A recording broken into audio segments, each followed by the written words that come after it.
The Word of God is alive and powerful, sharper than any two-edged sword, piercing even to the dividing asunder of the soul and spirit, and of the joints and the marrow, and is a critic of the thoughts and intents of the heart. All Scripture is God-breathed, and is profitable for doctrine, for reproof, for correction, for instruction in righteousness, that the man of God might be mature, thoroughly equipped unto all good works. Study to show thyself approved unto God, a workman that needeth not to be ashamed, rightly dividing the word of truth. Psalm 46, 1-3, God is our refuge and strength, a very present help in trouble. Therefore we will not fear, even though the earth be removed, and though the mountains be carried into the midst of the sea, though its waters roar and be troubled, though the mountains shake with its swelling. Selah.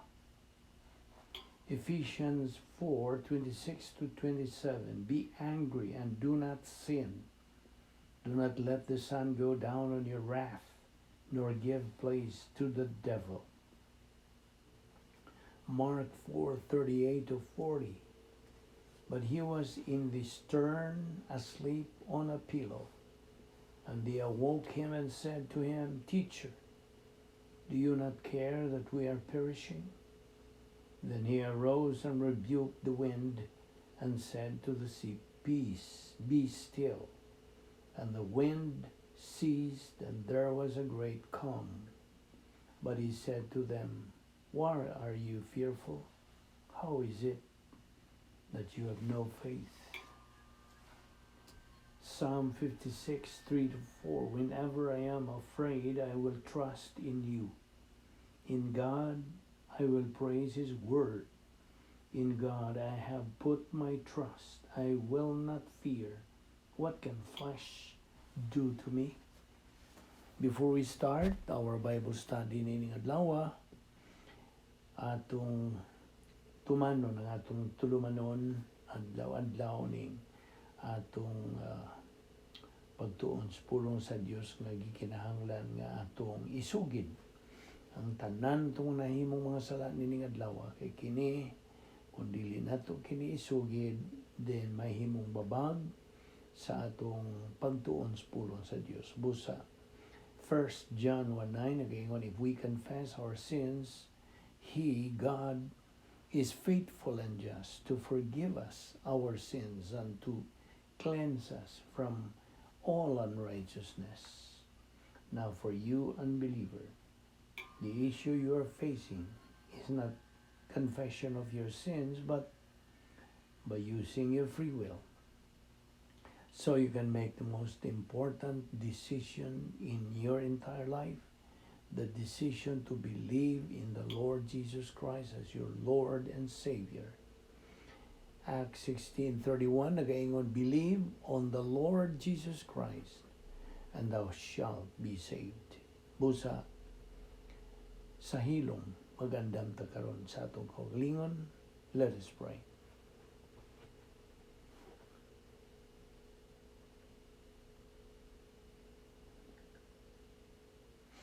Bala na mga Diyos, nagpasalamat kami kanimo nas tanan sa mong pagdala kanamo ning dapita sa mga sapa, aron kami makapadayon sa among pagtuon sa imong pulong. Mabalik kami karon ini nga among pagpadayon sa pagkat-on, pagtuon sa imong kamatuoran.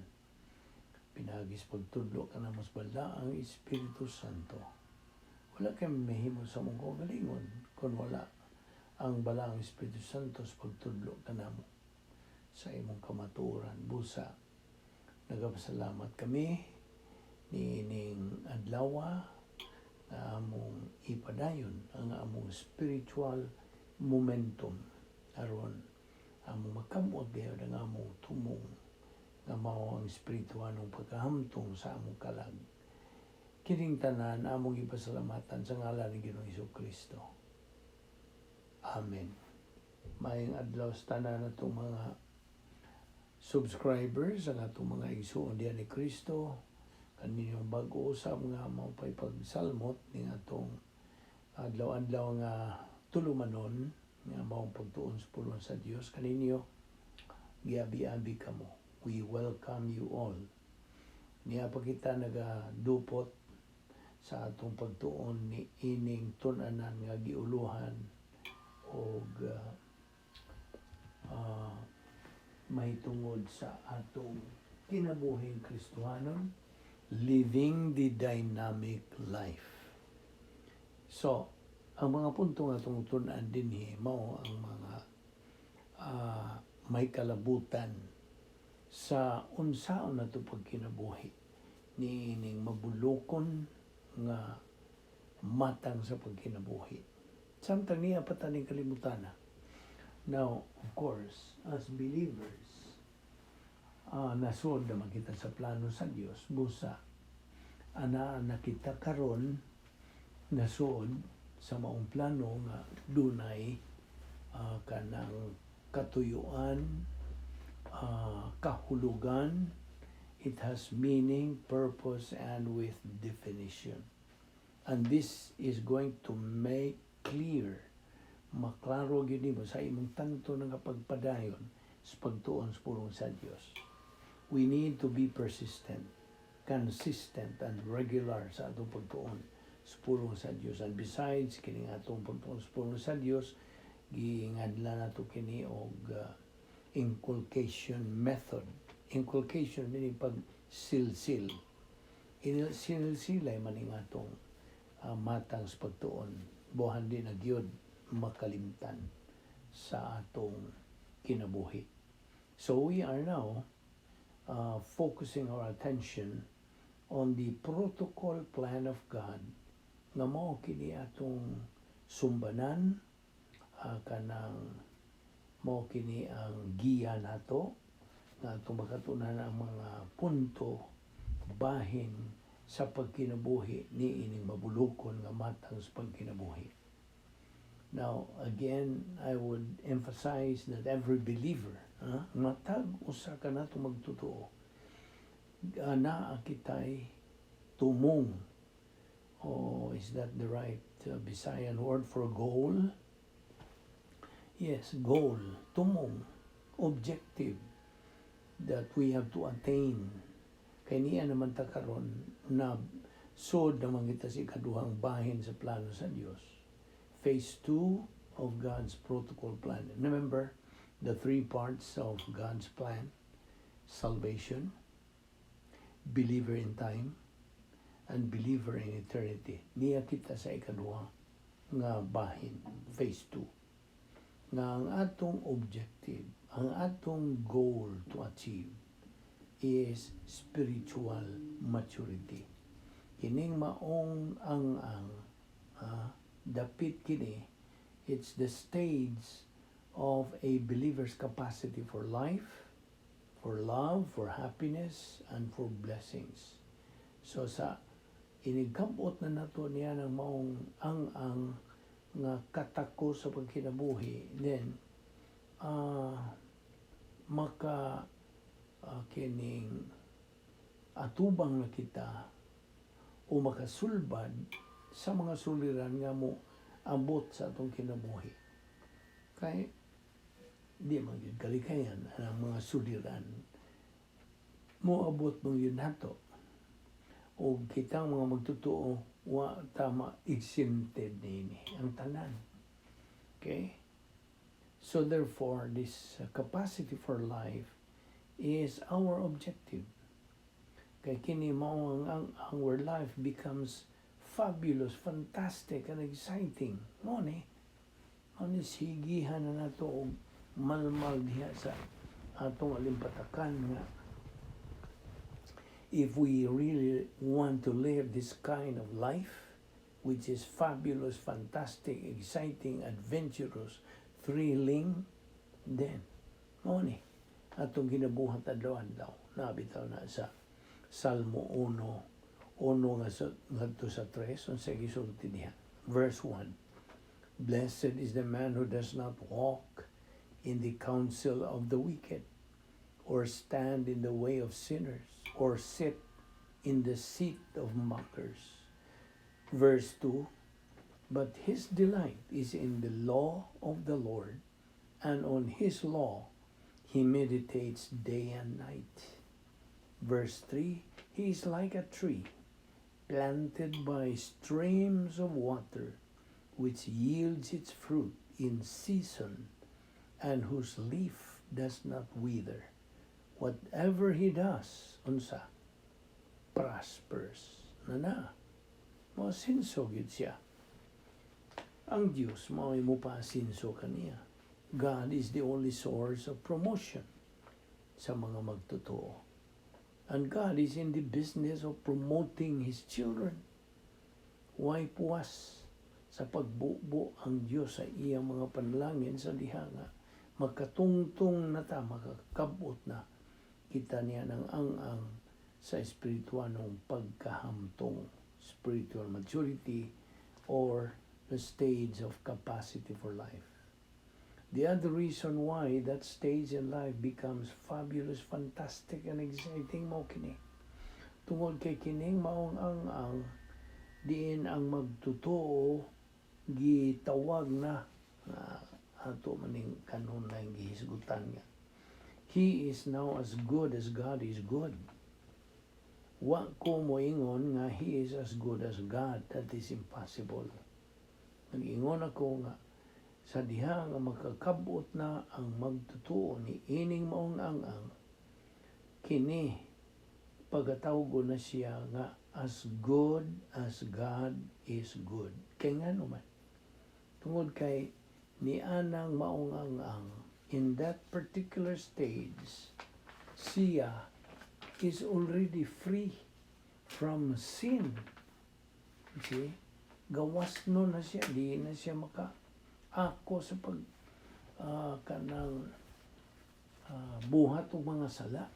Kanhi ang ginabuhat sa pa siya maluwas. So, sa diha nga makatungtong na kita, ato na lang ihisgutan kitang tanang mga magtotoo, nga of course kay we are man the ones affected by this. So, once we reach this stage of capacity for life, he is or we are now free from sin and evil. We are now walking by faith, walking in truth, walking in light. Bible doctrine. You see? So we are free from sin and evil. Sin like mental attitude sins, sins of the tongue, or lingual sins, or overt sins. We are already free from it. Kay once nga tuwa na ka sa maong ang di na ka makaako sa pagpagkasala.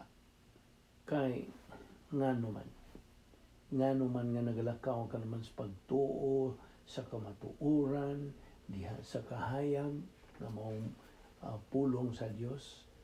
Nga naman tungod kay ang iyang huna na lukop na, saturated na ang iyang frontal lobe, nga diin gitawagan sa Griego pulong cardia, is already saturated with the Word of God. He is now occupied with the Word of God. Okupado na siya. O, of course, he is occupied with the person of Christ. Nga no? Tungod kay kita, sa pagkabot na niya ng dapita, anaan na kita magapuyo. Of course, it's presyo mga kita. Nagapuyo diya sa sulod sa kanang dapit nga may gahom sa Dios. It's the power sphere. Itawag nato kini operational divine sphere, where there is inner power, inner strength, na ay stability, inner happiness and joy, plus H kana. Nganong plus kay iya hamang kana sa Dios nga kalipay. You see? Ang kalipay sa tao minus H. Ang panangya sa Dios plus H. Nga mo kana ang joy nga gisgutan diha. And besides, he is living totally as unto the Lord. o panagawi siya, nagakinabuhi siya in the light of eternity. O ayaw gyud kalimti kadtong atong gitun-an sa tagtaon naman ang ECS. Ano sa man ang ECS? Edification Complex of the Soul. Nga magatukod ka niini samtang ikaw nagapadayon sa imong spiritual momentum. Addaw-addaw ni mong pagtuon sa pulong sa Dios, maganaman na mo polo kanang tukod ka sa imong dakbalay. Ako na lang nang itawag kining dakbalay, kining edification complex of the soul. O ang foundation yun niini mo sige ng Kristo, of course, nga sa diha nga kanang napunan kita sa Espiritu Santo, of course, ang foundation mo si Ginoong Kristo. And then nagtukod na ta sa grace orientation, mastery of the details of life, relaxed mental attitude, and then maabot na nimo ang category, 3 categories of love. Love for God the Father, love for right man, right woman, o ang ikatulo, love for all mankind. That is impersonal love. So these are the 3 categories of love. Okay? Na ay ang unya, ang kinatumyan ini mo ang plus H. See? Perfect happiness. Di ka pa buot nga masinati ni mo ni. Mao ni ang atong tumong, ingon nga mga Kristiyanon. Atong sulayan. Kay mao kini ang paagi sa Dios nga iyang gitudlo kanato nga kita mahimong mga mananaog. You see? In short, we believers become winners in life. Just imagine. Kay kita, sa atong pagpadayon ni atong adlaw-adlaw nga pag kanang tuon, pagkaton, tuo, of course, ang Espiritu Santo mao na may mo metabolize, mugaling sa ato nang nakatunan o atong gituuhan. Aron kini magamit sa atong espirituhan ng pagkinabuhi. So, we always fix our eyes toward the goal. Totok yun. Focus. Nabi na sa Philippians 3:14, I press toward the goal for the prize of the upward call of God in Christ Jesus. So, atong itutok, ipunting ang atong mga mata ngadto sa atong tumong with persistency, perseverance, consistency, tungod kay kita, we fully know and we are aware sa tulo ka mga ang sa paglaom. You remember the 3 stages of hope? Ang hope sa Griegong pulong is elpis, E-L-P-I-S. So, we fully know and we are aware of these 3 stages of hope in our life. And that is why kita nga mga magtutuo nga nagapadayon ni nga itong adlaw-adlaw tulumanon agig sunod sa mando sa Dios. We are full of hope. Puno kita sa paglaom na atay pagsalig. So mo na nga hope, hope, hope. Paglaom, paglaom, paglaom. So, we are always persistent sa atong espirituhan ng pagtubo sa atong kalag. Through what? Through the daily intake of Bible doctrine. Mo na kanunay kitang padayon. Wa gyud puwas kini atong pagtuon sa pulong sa Dios. Okay? Wa na lingi ay kay sa diha nga makabot na gyud nato ang espirituhanong pagkahamtong, spiritual maturity. Di ta magmahay gyud ang Dios mo ingon nga di mo magmahay kun magkakaabot na mo niya na kay inyo nagyong matagamtaman kining giingon nato nga fantastic life. You see, living the dynamic, fantastic, fabulous, adventurous, thrilling nga matang sa pagkinabuhi. Bisan din hipa, ining kalibutan na. Now, of course, sa pagpadayon nato sa atong pagtubo diya sa pulong sa Dios, we are fulfilling, pinagi sa enabling power of God, the Holy Spirit, we are fulfilling God's protocol plan sa atong kinabuhi. Functioning, ingon nga matuod nga asin niining kalibutan na as the true salt of the earth. That is our function. And besides, as a reflector of God's light. Now, ayaw yung kalimutin itong Salmo 1:3. Whatever He does, masinso, prospers. Okay? Now, sa dihagod nga makakabot na taniini atong tumong, our objective as believers, we are now considered winner believers. Just imagine, di ba kaganahan yan, nagtawgon ka winner believer? Kaya yan ang imong pagka-winner believer, sa imong pagkabot na niya ng maong ang you have capacity for life. Okay? Ikaw, matag higayon nga mohimo kang desisyon, kanang desisyon na husto, tukma, maayog yun. In other words, not only that you are a winner believer, you are a good decision maker. You think rationally, sensibly, logically. You see? And ikaw, mature na, hamtong na magtutuo. You are easy to get along with. Gaan ka, iuban-uban, ug panag-uban kanimo. You become a happy and contented person. You are dependable, trustworthy, reliable. Sa laktod nga pagkusulti, naa kay integrity.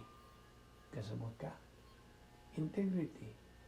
Naibaw ka mag-usabot pasabot ng integrity. Kaya ako ning gihuban sa Visayan, pagkamasaligan. Kasaligan mangyud ka kung naa kay integrity. Gusto? Now, kining integrity nga imo na unyang kuptan o gunitan, imo namang napanag-iya, imo kining naangkon as a byproduct sa mga bertud nga imo usab nga naangkon. Gikan sa metabolized Bible doctrine, sa mga doktrina nga nagaling na sa Espiritu Santo. Nahimo na yung tataw, klaro, tinaw, diha sa imong kinabuhi. In other words, you are now a doctrinally smart believer. Doctrinally smart believer. Now, gawas pa na ay mga resulta usab sa imong pagpasiuna sa pulong sa Dios sa imong kinabuhi. Sumo na nga ako kining ipangutana sa tanan natong mga fellow believers nga nagasunod ning atong ministry. How about you? Are you experiencing it now? Or are you heading in that direction? Kay ugwa ka pa magapaingon didto sa maong tumong nato. Let me tell you this. Listen very carefully. If you are not interested, wa kay gugma, wa kay kainit, wa kay tinguha, you don't have the desire, or have a negative attitude ngadto sa pulong sa Dios tungod kay tingali mo kanang pinilusot po kas pag-ingon wa ko'y panahon or any reason or excuse, Paminaw. You are inviting misery in your life. Nakadungog ka. Imo lang yung gidapit ang pagka-miserable sa imong kinabuhi.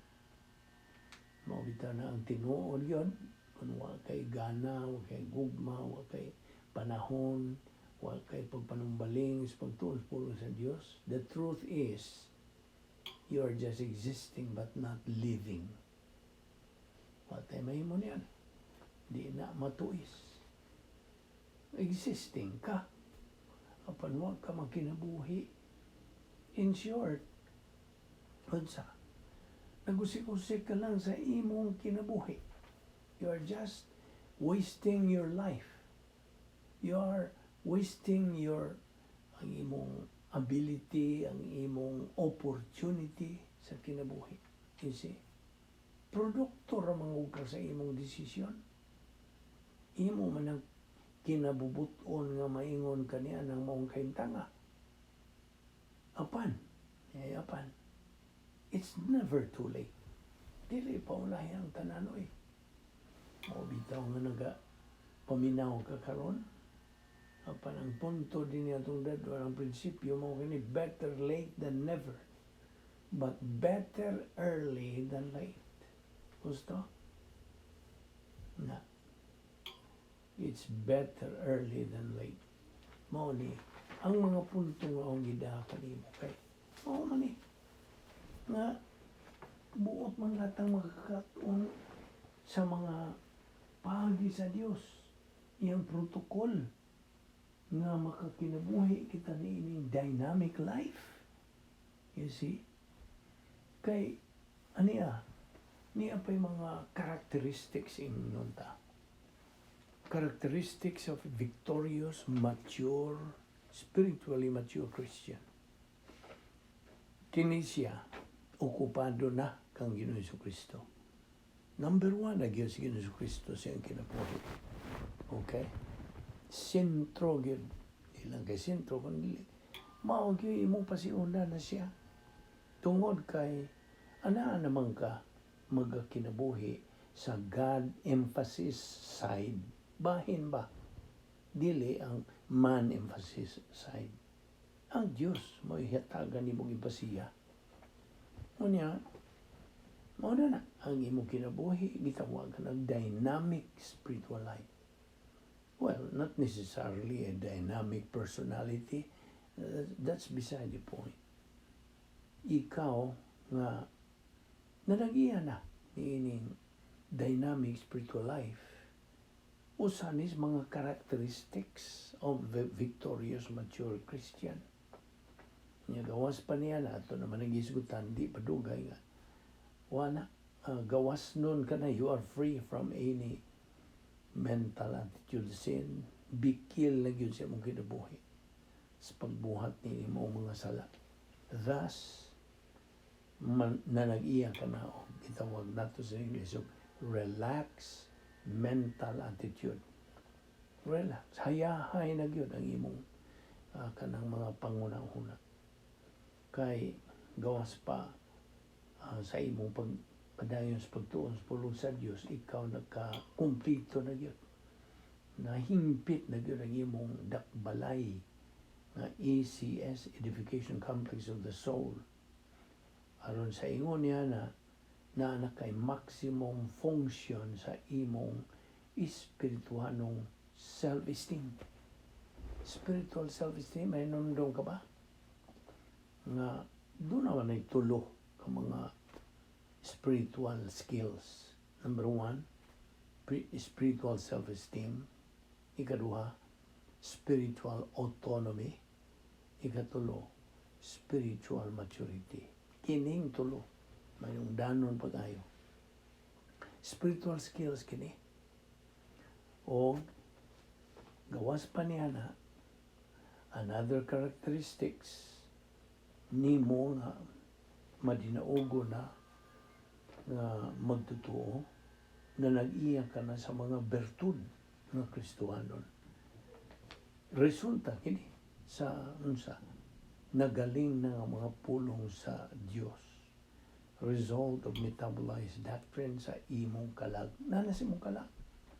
Unsa man pananglitan ang imong pagkamapawsanon, ang imong kaisog, ang kinigong kaisuga, dili ni tawhanong kaisog, sabot nini, courage is the ability, your ability to think under pressure. Kung under pressure, pagpiit, gipiit ka sa kinabuhi, okay, ikaw makahuna-huna, gihapon makagamit ka gihapon sa imong panguna-una. Huwag ka kawali sa imong focus. You still maintain your ability to think logically, rationally. You see, gawas pa niya ng virtue of integrity, ang imong pagkamasaligan.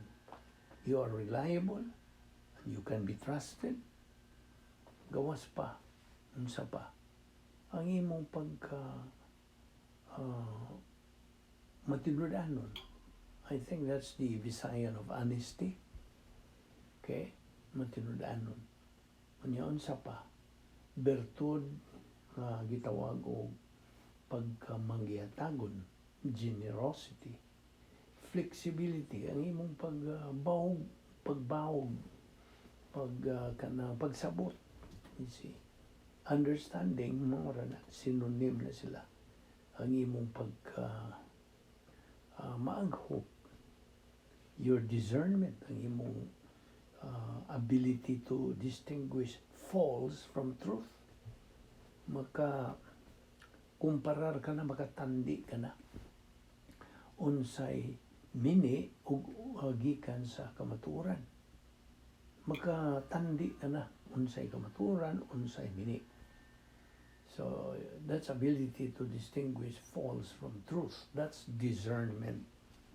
And then imoning maangkon sa diha nga tuwa na ka sa itaas, nagatungtong ka na sa imong spiritual ng pagkantong. Gawas pa niya ang imong tenderness, meekness, pagkamaaghop. Ang imong katakos sa pagsulbad sa imong kaugalingong mga suliran. Without running to anybody and ask for counsel. Katawatan nining counsel, dili. That's not doctrinal, that's not biblical. Okay? Okay, so magkasulbad ka na sa imong kaugalingong mga suliran, pinagi sa mong paggamit sa unsa man. Particular doctrine unsa man. God's 10 problem-solving devices. Nomdom ka sa memory aid, Operation RFFG DPIHPO. Okay, unsa man ni? Let's spell this. Spell is out. Rebound. Feeling of the Holy Spirit. Faith rest drill. Grace orientation. Doctrinal orientation. Personal love for God the Father. Impersonal love for all mankind. Sharing the happiness of God. Personal sense of destiny. And unsa? Occupation with Christ. Mauni, gawas pa niya na ang tungdugangan na pa na nakay-katakos sa kanang pag-enjoy ni mo sa kinabuhi. Pagpahimos. Capacity for happiness. Capacity for blessings. Mudawat ka na sa mga panalangin kinungikan sa Diyos. O na kay capacity for life, of course. Therefore, sa laktod nga pagkasulti, ikaw nagahimaya na sa Diyos. Of course, ato na po ning ipatinaw balik kanimo nga dili man ikaw maka-glorify, maka-himaya sa Diyos. No, we cannot. Ingon nga mga human beings, bisan tag mga magtutuo na, actually, we are not the ones to glorify the Lord Jesus Christ. It is the Lord Jesus Christ glorifying Himself. You see? Kaya ang prinsipyo nini, God glorifies God. Dili kita apan paminaw. Sa atong pagkabot, yan ang capacity for life, spiritual maturity. Diha na mahimaya ang Diyos sa iyang kaugalingon. Ang magkasabot, through our life, nga nagatuman man kita sa mando, protocol sa plano sa Diyos, then, anha may maya ang Diyos sa atong nakamot. You see? Kimutanaw mga Diyos ka nato, taon po nagahong anak. Nagkakabot na siya. So karon mububo na siya sa mga panalangin nga kanang ipadahili kanang maong panalangin dito sa tubo sa grasya. Grace pipeline. Ipadahili sa Dios ang mga panalangin ug kini mo hagbong ang puntariya giniini mao ang pagkamatarong sa Dios nga gisulob nato ingon nga mga magtotoo. Samtang na at the point of salvation, yatong higayon nga itong gituuhan si Ginoong Kristo nga itong manluluwas, gisulooban dayon kita pagkamatarong sa Dios. So nagsuloob ta. Kung mutanaw ang Diyos ka nato, dili na ta mga hinukman, kundi na mga tarong na kumika niya na gisulob na natong pagkamatarong hingpit nga pagkamatarong sa Diyos. You see? Sumao na ang buuan sa panalangin sa Diyos. Kasabot ka ba? Okay? Apan, of course, ikaw man ang magkapahimo sa gihapon ini kay tungod kay ikaw nakakabot man yun sa imong tumong spiritual maturity. Okay. Nagawas niini, gawas nga kini atong mga punto nga gidahadiya kanimo mga characteristics of spiritual maturity.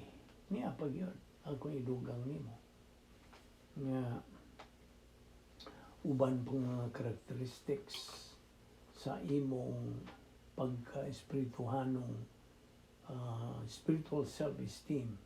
Pasabot, you have tranquility of soul na nakay kalinaw, kahanoy, kahayahay sa imong kalag, na nakay kalig-on sa imong pangunahuna. Mao na itawag og stability of mentality. Ug mao gyud na ang doctrinal courage. You are stable in your mentality. Na kay composure marked by self-assurance. Composure ang imong pagbarog na yun. Pinagi sa imong pagkasiguro yun sa kanang mga saad sa Diyos. Siguro man ka. Kay nagsalig ka man yun sa matag saad sa Diyos. So, that is composure marked by self-assurance.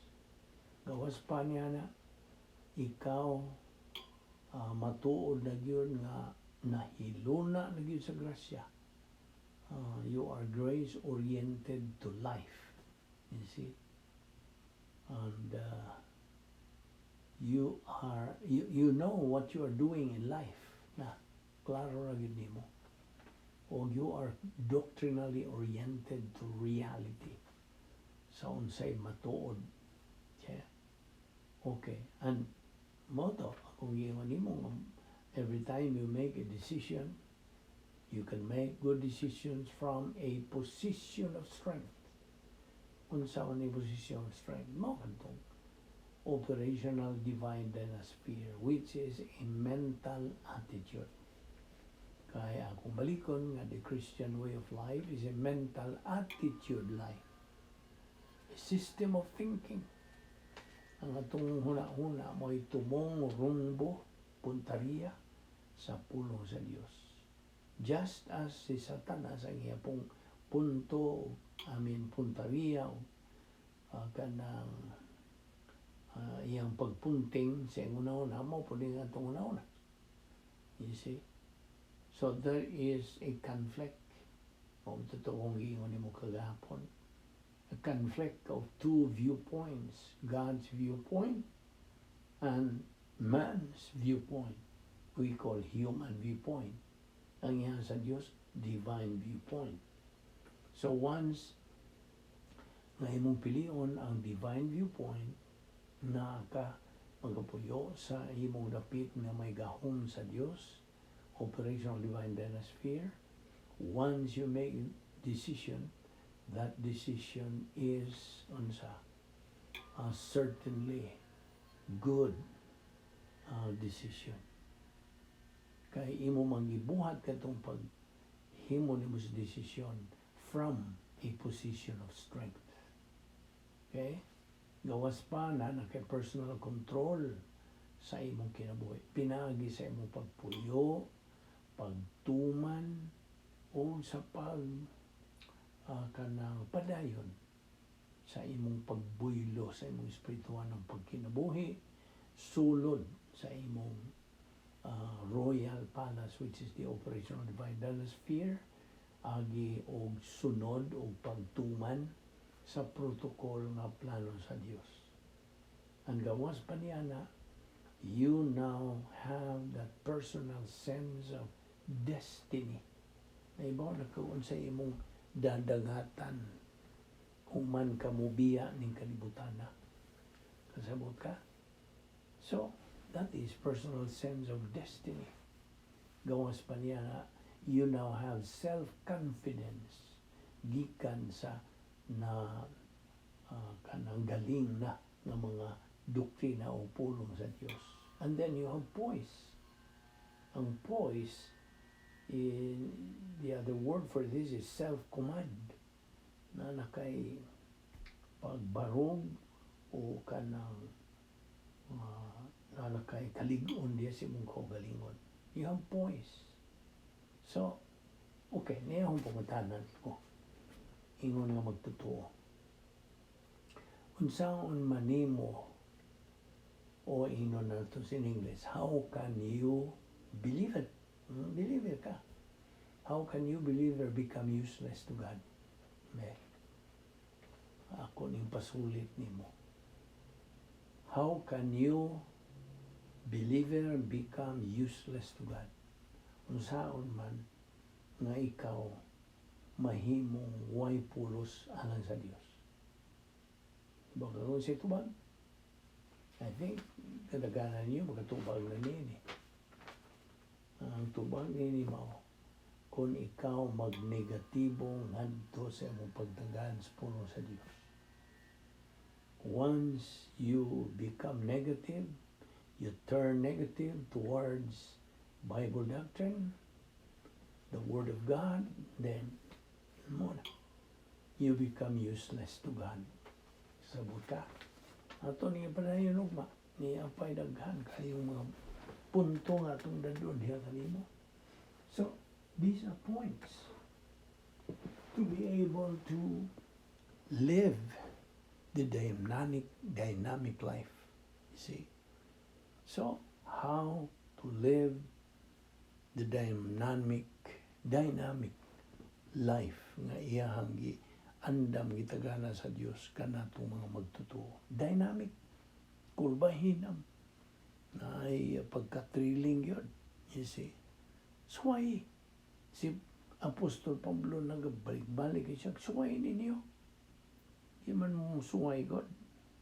Aho man ang na tagamtam yun, naagian ako na. Mauna nga, this is a challenge to our mga igsuon nga mga magtotoo. Kaya life is proactive, supposed to be, ingon nga mga magtotoo. Dili kay inactive. You see? Mabitaw na ay prinsipyo nag-ingon sa pulong sa Dios o ingon ta mga doktrina kini pagtulunan nga nag-ingon nga to be youthful, be useful. Sa may binasayan yan, aron nga ikaw mabatan-on paggamit sa mga kaugalingon. To be youthful, be useful. Ano ni? Kaya unsa man paggamit sa Dios nimo kung wa ka magtubo sa iyang pulong. Dili. Mao ito ang pungutanan nimo, how can a believer become useless to God? The answer is by being negative towards Bible doctrine. Mag-ampo ta. Bala na mo nga Diyos, nagapasalamat kami kanimo nining laing higayon sa among pagpakiguban kanimo ug sa imong mga pulong. Salamat na nga kini mahimong panalangin sa among kinabuhi, makadugang kini sa among nang napundong nga mga kamaturan, aron kini mao among hulbuton inigamit namo sa pagatubang o bisag unsang suliran sa kinabuhi. Kami nagasalig kanimo, imo makinigi sangka kanamo kining napulo ka mga paagis pagsulbad sa mga suliran. Grasya kining tanan. Dasiga lamang kami o Dios aron magmainiton kami sa pagsibog ngadto sa unahan sa among Kristohanong pagkinabuhi. Keep on advancing in our spiritual life kay labaw na niining panahon nga kritikal nga ginahanglan kami niini nga kalig-on ug kaisog nga espirituhanon aron kami magbandid ang ugon diha sa mga tubangan. We become winners in life o sa amon ang pag-uban kanimo, winners gihapon mo kini nga among tumong, our objective, our goal. Salamat ning tanan sa ngalan ng Ginoong Hesukristo. Amen.